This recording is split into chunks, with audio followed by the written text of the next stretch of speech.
რაც შეეხება ბირჟებს, რომელზეც უკვე საკმაოდ ბევრი მოგახსენეთ, ეს კვირა ბევრი რაღაც გამსაზღვრელი იქნება. იმედს გვაძლევს ის, რომ S&P 500 შედარებით ნეიტრალურად ჩაიხურა, ისევე როგორც Dow Jones-ი. რაც შეეხება Nasdaq-ს, 75% კლებას აჩვენებს ჩახურვისას. ანალოგიურად შეგვიძლია ვთქვათ, რომ საკმაოდ პოზიტივშია გახსნამდე Stoxx 600-ის ინდექსი, ევროპის ფლაგმანური ინდექსია საუბარი.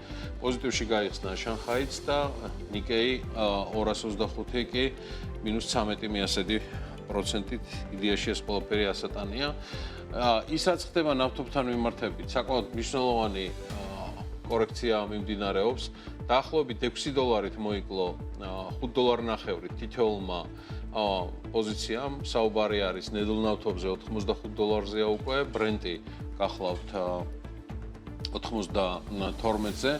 ოქროსაც რომ გადავხედოთ, 4000-ის ფარგლებში არის 4087 უნცია ოქრო და $60 უახლოვდება ვერცხლის ღირებულება. კრიპტო მიმართულებით, რომელსაც ჩვენს პარტნიორ კომპანია CoinMania-სთან ერთად წარმოგიდგენთ, ვითარება დიდად შეცვლილი არ არის.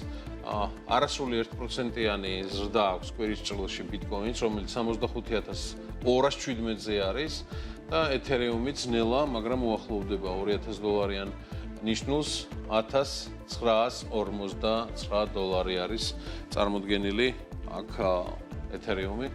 კიდევ ერთხელ შეგახსენებთ, რომ სწორედ CoinMania-s საშუალებით გაქვთ შესაძლებლობა და მათი სერვისებიდან გამომდინარე, დაახლოებით 1000 კრიპტოვალუტით ივაჭროთ.